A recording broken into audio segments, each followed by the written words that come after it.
What's up, everyone? Welcome back to another episode of AnimTime podcast. My name is Della, and this is episode 3. And today's topic is going to be about the different animation softwares, not only for 3D stuff, but also for the other animations that were mentioned on the last episode. Now, intro.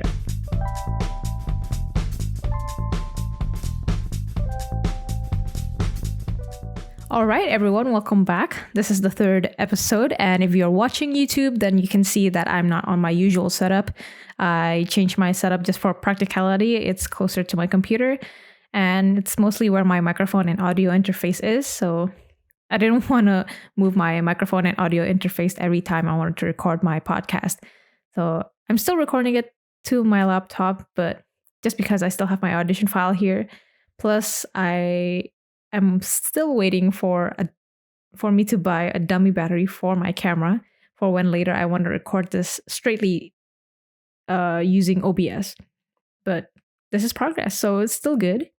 Also, if you are wondering that why I didn't upload like anything last month, was because I was kind of busy with mentorships.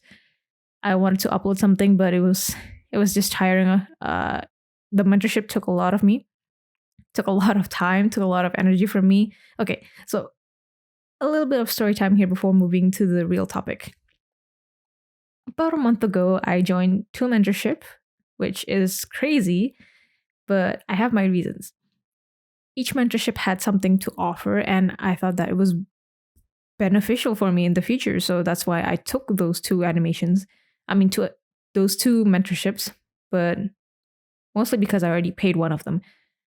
And the other one was free, so I kind of don't want to waste my money. And yeah, But I'm enjoying it so far because I get to learn new stuff about animation and the industry because, artists never stop learning. And we learn new stuff every day. Well, maybe not just artists, but a lot of people. All of us, we learn new stuff every day. And also because the reason why I took this mentorship is because I get to connect with professional animators and learn tips and tricks from them, how to, animate certain shots, on how to keep a fast workflow or something like that. And even though I do have to wake up pretty early for one of them because of the time difference. And yeah, that's pretty much it. And by the time that I've recorded this podcast, I would have finished one of the 2 mentorships. So yay.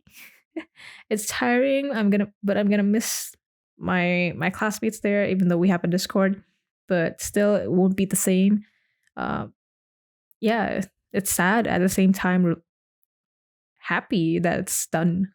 All right, let's move on to the real topic of today's podcast, which is animation softwares. From the last episode, I mentioned that there are 5 main types of animation: cell animation, cell animation, stop motion, 2D animation, 3D animation, and motion graphics. Sorry. Some of the softwares were mentioned in the last episode, but today we're going to go through it again and really go through those softwares. The price, the features, and something like that. And let's start with stop motion first, because cell animation doesn't really use a software because you only, you draw and photograph it. But maybe when you try to combine those and when you try to combine all of those images after you draw and after you took pictures of them, then yeah, that would probably be iMovie if you're still a beginner. But most likely people would use After Effects or Premiere Pro. So yeah, for professionals, I would definitely say Adobe Premiere Pro or After Effects. Or maybe if they have their own softwares, then yeah, they would use that. All right, but the other animations, on the other hand, use their own unique software. For stop motion, Dragon Frame was the software that some professionals have used it, and it was also the one that I used when I was in the academy on my first year. It allows you to see the composition of the scene and see how the lighting is. Is it too bright? Is it too dark or anything like that? So it really helps you see the scene that you're trying to put. And the software supports Mac, Windows, and Linux, which, yeah, they provide free trial, but if you don't want that, you want to straightly buy the software, you would need to pay depending on which bundle you choose. So there's a software and there's a like software only, and there's the bundle option. If you decide to buy the bundle option, which is the software and the Bluetooth or USB controller, it's set around $305. But if you want the software only, it's $295. These numbers are based on the website. So yeah, I looked it up. I looked at Dragon Frame's website, and if you're a student, you get a discount, and that will set you up $205 if you get the bundle, and $195 for the software only. That's still a lot. I have to admit, yeah, that's still a lot. But the thing is, I'm not sure if this is just a one-time payment or is it a subscription based, because it didn't really say per month for the payment or per annual. So I'm assuming that this is a one-time payment. So if you want to be sure, then you can go straightly towards the Dragon Frame website. They have all the information there. I apologize for not giving you a lot of information about that, but this is the only information that I could get at a limited time. But yeah, that's about it about Dragon Frame. There are other softwares that if you don't want to use Dragon Frame though, such as Boing's iStop Motion. Hopefully I did not say that wrong. Boing's iStop Motion is a paid software that only runs on Mac OS. So if you're a Windows person, sadly you cannot use this one. But another feature that comes with this software is that you can make stop motion by using your iPhone or iPad. So if you don't have a camera, a DSLR or something like that, you can just use your iPhone or iPad and just use the software over there. And if you want to do stop motion but you don't want to really pay, there's a free software that I know. I've never really used this. I mostly use Dragon Frame, but the software that you're probably looking for would be Filmora Pro, and Heron Animation. That's the one that you're looking for. Those two softwares are free. Both can run on Mac OS, both can run on Mac OS and Windows, but Heron Animation can run on Linux. So yeah, Heron is perfect for beginners, and Filmora Pro is also perfect for beginners, but is a well-known option to stop motion professionals. I think that's it for stop motion. I don't think I have anything here. Now let's move on to the next one, which is 2D animation. Now there are a lot of softwares that you can use for 2D animation. I'm not going to be able to mention all of this in the podcast because that would be too much. But the most common one is Toon Boom Harmony. And it's what most professionals use for movies or TV series like Rick and Morty, Claws, The Simpsons, and many more. I've never used Toon Boom Harmony, but I've seen a few of my friends, not a lot, a few of my friends who use this. And if I were a 2D animator, then I would definitely use this software. Like after looking at the features and watching all of them, like the tutorials on YouTube, I would definitely use Toon Boom Harmony. Like the features consist of bitmap drawing, vector drawing, painting tools, tools for scanning and cleaning up traditional paper drawing, advanced rigging and deformer tools to animate puppet, powerful compositing tools, so you don't have to export your work somewhere else to, add visual effects. And finally, it has 3D stage for setting up multi-plane environments. Multi. Anyways, multi-plane environments. So yeah, you can add 3D stuff to your 2D animations.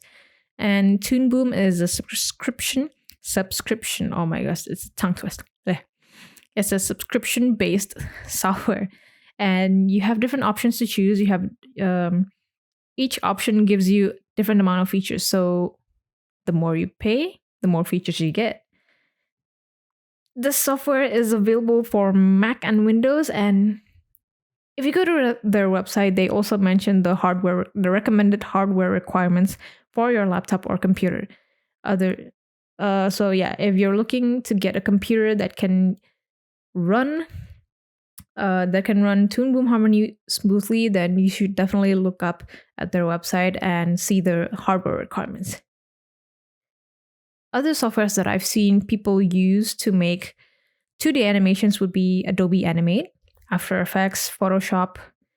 Um, well, maybe Photoshop. I say maybe to Photoshop is because not a lot of people would use Photoshop for animating. Photoshop does have that feature for animating. Like if you want to make a GIF, you can also go there, but maybe you can also make a GIF somewhere else. But yeah, I was able to make a GIF using Photoshop, but I would say Photoshop is mostly used for creating banners, posters, logos, or something like that, but not really recommended for animating, but it's just one of the options. Another one that I've seen people use to do 2D animation is Procreate. And a lot of you have probably known it's been very well known in the internet. You've seen it a lot. I've tried it. It's amazing, but it took me a while to get used to it. It's been a while since I drew anything. And I mostly use Procreate just to do some storyboards for my animation shots. And Procreate, as you all know, is available on iPad. That means you can animate on the go. You're not limited to only working at your computer. So if you want an excuse, don't use Procreate. But, other than animating on your computer, laptop, or iPad, there is another way where you can do 2D animation. Well, maybe not a really long 2D animation. But yeah, you can even do animation on your Nintendo DS. Yeah, I was surprised when I saw someone who can do an animation using their Nintendo DS. Like, it's on a handheld game console. How is that even possible? But apparently there is a software or like an app and that you have to buy. I'm not sure. I need to research that again, but I've seen someone who actually made an animation using their Nintendo DS. And if you want to know, I'm not going to say his name, but he is an animation supervisor at Disney. His works are amazing. He is amazing. So yeah, you can animate anywhere basically after looking at that. But yeah, that's all 2D animation. Let's move on to the next one, and that is motion graphics. I didn't want to do 3D animation first because I think there's a topic that a lot of people have questions about in the internet lately. So I prefer to have this discussion to end the episode well. So, all right, motion graphics. In the last episode, I mentioned to you guys that if you guys know any other software for motion graphics, to let me know in the comments. Well, one of you guys did respond and put something in the comments from the last episode. And there are other softwares that actually can do motion graphics. So after doing some research, motion graphics is divided into two types, 2D and 3D. And after doing another research, I managed to bring it down to top six motion graphics softwares. Okay. And those are After Effects, Cinema 4D, Photoshop, Houdini, Maya, and Blender. Now, you are familiar with some of them. I've already mentioned some of them. Or maybe you're already familiar with like some of the softwares, but you just want to know more about it, then yeah. I don't know what I'm saying, to be honest. But anyways, moving on. The most common one from all of them that's used for motion graphics is actually After Effects. I can't really tell you that much about the other software because some I've never used before, and some I've used it for something else. I've never really used it for motion graphic. I've used it for animating like 3D 3D animation, and then the other one would probably be just creating logos or posters or something like that. But yeah, you can use After Effects to animate and composite all of the graphic works together. And when you're making motion graphics in After Effects, it's mainly 2D animation. But there's a feature in After Effects, there's a 3D camera in After Effects. So if you use that and then you alter those images, it can make your 2D like 2D images appear like as if it's 3D objects. There are examples a lot. Oh my gosh, what's wrong with my English? There are a lot of examples in the internet, to be honest. If you look at Instagram, there's definitely a lot of examples for motion graphics, and yeah, you can definitely look at those at the Instagram. And I've used After Effects a few times just to make video intros and composite some of work. I don't really use it for compositing, but I've actually used After Effects to create this podcast as a video intro and also for my other YouTube channel. But yeah, how I made it was I designed the logo using Procreate, and then later I transferred it to Photoshop to make the logo cleaner, and then I animated using After Effects. So I mostly use After Effects only for video, like to make video intros, because it's very easy to use for those basic stuff for animating. But if you want to do more than that, then I can't really tell you how to do it. But there are a ton of tutorials online on YouTube. You don't need to go to school, to be honest, to learn it. You can just learn it through YouTube, even though some of them requires plugins. But I would say that it would be the a cheaper alternative to learn it from YouTube. So yeah, there are a ton of tutorials out there. And After Effects can be used for both Mac OS and Windows. I'm not sure about if you can use it on Linux or not, depending on Adobe, I think. But you can buy it on the Adobe website. And there you can see that you get a 7-day trial. 7-day trial for free if you're still unsure whether or not to get it. So you can just, click on that option. And if you just want After Effects, you decided you want to buy After Effects, you don't want a 7-day trial, then you would have to pay $20.99 per month, just the After Effects only. So if you just want After Effects, it's $20.99. But if you are interested with other Adobe softwares, then you can pay for the Adobe Creative Cloud for $52.99 per month. This will give you access to all the other Adobe softwares like Photoshop, Premiere Pro, Illustrator, Audition, anything, all of them everywhere. Like if you get the Adobe Creative Cloud. It is expensive, but then again, you get all of those softwares. And on the topic of Adobe softwares, Photoshop can also be used to do motion graphics. If you want to animate, Photoshop has a timeline tab for you to adjust your animation. So you do like a frame by frame animation where you draw each movement in a new frame in a new layer, and then you open that tab and then you can adjust the timing of your animation over there. Now, as for Houdini, now this is interesting. I just learned this from my boyfriend, and it turns out that this software is not only known for its visual effects for like simulation, but it turns out that a lot of people use this also for motion graphics.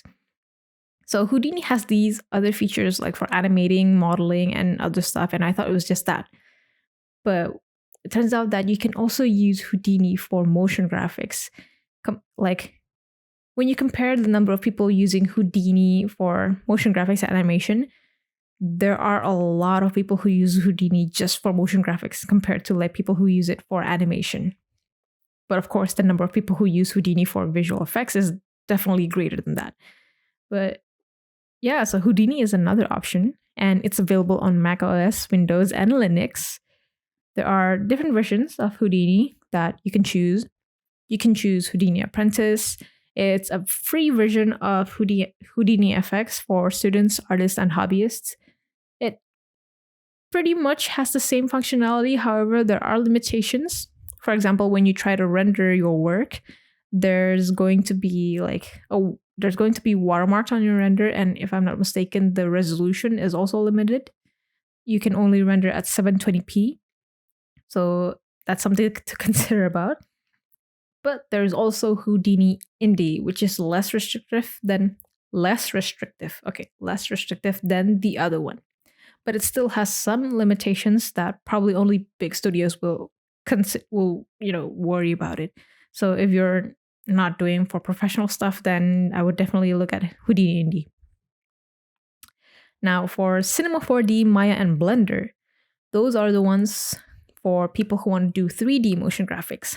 From what I know, these three softwares are mainly used for modeling, animating, texturing, rendering, and simulation effects. More or less, these three softwares have the same features, including features for motion graphics. And I'm not too familiar with the tools for motion graphics, but to get Cinema 4D and Maya, you would have to pay. For Cinema 4D, if you pay annually, you can either pay for 1 year for about $719, but if you want to pay in monthly, but still in the annual plan, then you would pay $60 a month. But if you decide to just pay monthly and not annually, then you would need to pay more for about like $94 a month. So it depends on how long you are planning to use it. If you're planning on just using it for a few months, then probably get the $94 per month. But if you still don't want to use it, like if you don't want to pay that much, then probably get the annual one and pay monthly. But still, you have to pay $60 a month for about a year. So that's 60 times 12. How much is that? $720. So yeah, just something to consider about. And as for Maya, it's definitely on the pricier side. If you're paying monthly, you would need to pay $215 a month. That's only a month. For annually, you would need to pay $1,700. That's $1,700 US. Yes, it is expensive. But if you're a student and your school is a qualified educational institution, then you could get the software for free for a year. The rules wasn't like this before. Before, you can simply just click on any school on the list and you would get a 3-year license, not 1 year, 3. That's a long time. So that's still like one of the benefits for getting Maya back then. But now, since the rules changed when COVID came to the world, so it sucks to be honest, but I guess I kind of understand what they were aiming for, especially during COVID. They needed the money, I guess. But there's a thing called Maya Indie, and for this, she would only need to pay like $250 a year. I don't know if that changed. I haven't actually looked it up, but the last time I looked it up, it was $250 a year. And I don't think it's available on every country. It's available on certain countries, I guess, certain states also. But it's basically the same like Maya, but there are some features that you might not get from the fully licensed one. So yeah, that's something to consider about. But to be honest, there's not a big difference. And yeah, if you want to know more, there's also like a YouTuber that I know from. His name is Sir Wade Neistat. I don't know if you guys watch that, but his videos are amazing. His videos are informative. If you guys want to know about Maya, then about Maya Indie, he also, I think, mentions it in his channel. I'll probably put the links. If I can find that video, I'll put it down on the description box below. So yeah, don't worry. Now, finally, Blender. Now, this is not like Cinema 4D or Maya. It's not a paid software. It's actually a free software.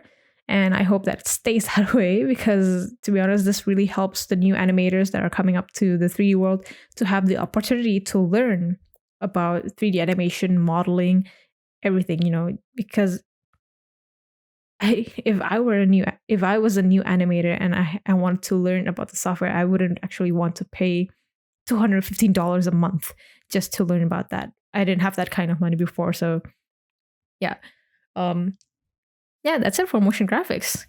Now let's move on to the last one, which is 3D animation. I've basically mentioned 3 softwares already for that are used for 3D animation. But there are other 3D animation softwares that some people use for animating. And there are others like Houdini and Autodesk 3ds Max. But again, Houdini is mostly known for visual effects stuff. As for 3ds Max, it's the same price as Maya since it's from Autodesk, But 3ds Max has been known for its features to create complex 3D models with very fast workflow, whilst Maya is known as the go-to app for 3D animators for its rigging and animation tools and friendly workflow. But yeah, I can't really say a lot of those, to be honest, because I'm not really used to them. But those are all the softwares for each type of animation, to be honest. And not all studios use this software. Some create their own 3D software for their own company, just for, for practicality maybe, or they want to have their own features, something like that, so they can, just make another software. So yeah, basically that's it. But I'm sure there are a lot more softwares out there in the internet, but the ones that I mentioned here are the ones that are commonly used by professional studios and schools. In other words, it's just the popular ones. Now, on to the final topic of today's podcast, which is something that a lot of people have been asking on the internet. Maybe not now, but probably before. That's Maya versus Blender. Now, this is based on my knowledge, so if there's something that I might have made a mistake or have missed, do correct me in the comments down below. Now, okay, this topic has come up over the past few years, but it hasn't been this huge until COVID appeared. And Maya was really popular back then, and it still is, but not a lot of people can really use it due to the new rules or regulations that they just announced after COVID appeared, and that made Blender slightly popular, to be honest, because people are searching new ways to still do their 3D work, but while not paying as much. I mean, not a lot of people would want to pay that amount of money. I mean, like $215 a month. That's crazy expensive. And of course, if there's an option of paying, I would probably get the Maya Indie. That's $215 a year. So that's not $250 a year. I thought that, yeah, $250 a year. That's definitely the decent purchase, to be honest, for getting Maya. Though it may not have the complete tools that the licensed Maya would offer, but it's still something. But if you were given the option to pay or get it for free, like an object or software that has more or less the same features, when you pick the free one, I mean, I'm not sure about you guys, but I would definitely pick the free one. And if you're still unsure which one you should choose, there are some other things to think about. First of all, Maya is mostly used for 3D modeling, animating for film and television, video games, and VR. And Blender, it can be used for 3D printing, animation, architectural visualization, modeling, motion graphics, and VFX. That's a lot. Well, Maya can also do motion graphics. I forgot to input that one, but Maya can also do motion graphics. But yeah, another thing is that Maya is also a licensed product, means that it comes with lesser bugs, while Blender is available for free. So I don't know. People say that it tends to have a lot of bugs, so it has different a lot of versions. It comes up with a lot of versions, so that's something to consider about.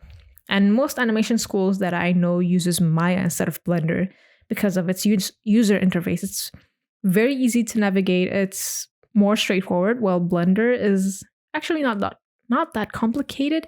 But when you first open Blender, it just doesn't show the complete features and tools when you first open it, compared to Maya. And also Maya is used for large studio production, and Blender is more suited for small startups or students who wants to learn the basic of modeling and animation. And if you're talking about rendering, with Maya, rendering for the first time could be challenging compared to Blender. And Blender can make the rendering process a bit easier for Maya. It's not that easy, but it's a bit easier than Maya. So all in all, I would say that Maya is without a doubt one of the most complete and reliable 3D animation software. And it stands apart because it offered a lot of features and tools that help you create impressive results, impressive visuals. It gets the work done. As for Blender, it has the same features and tools, but it may not be able to execute it as well as Maya. However, it doesn't mean that Blender sucks. It doesn't mean, that Blender is not really good for animating or anything like that. But there are a lot of amazing shots, like amazing shorts in YouTube that are made using Blender. Like Agent 327 and Spring. I will definitely leave you guys the links to those animation shorts. Those are amazing. You should definitely watch it. And also Blender recently had an update for its 3D design tools and also their grease pencil tool. And this tool allows artists to like draw and animate 2D in the 3D space. And if you're someone who wants to implement 2D objects in 3D space, then this is it's something to consider about. All right. I think that's it. So after hearing all this, which one would you choose? Maya versus Blender. Would you choose Maya that offers a lot of tools, like features, but you have to pay a lot? Or would you choose Blender, a free software that offers more or less the same features, but still has some improvements? Let me know what you think let me know what you think in the comments down below. What is your answer, like between Maya versus Blender? And if you're listening on Anchor, you can send an audio message if you want of your answer or whatever it is that you want to say. And also do take note that the softwares that I mentioned here are just the popular ones that people use for animation. You don't have to use the softwares at all that I mentioned here. If you manage to find a software that suits you best, that's more suited to your taste, then that's great. You don't really have to. But yeah, again, if all of these softwares don't really fit to your taste, then you can just ignore all of this.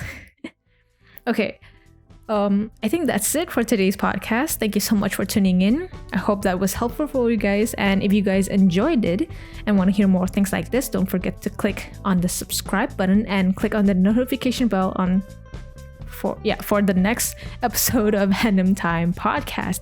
And for those who are listening, be sure to follow AnimTime podcast on Spotify and anchor.fm/AnimTime.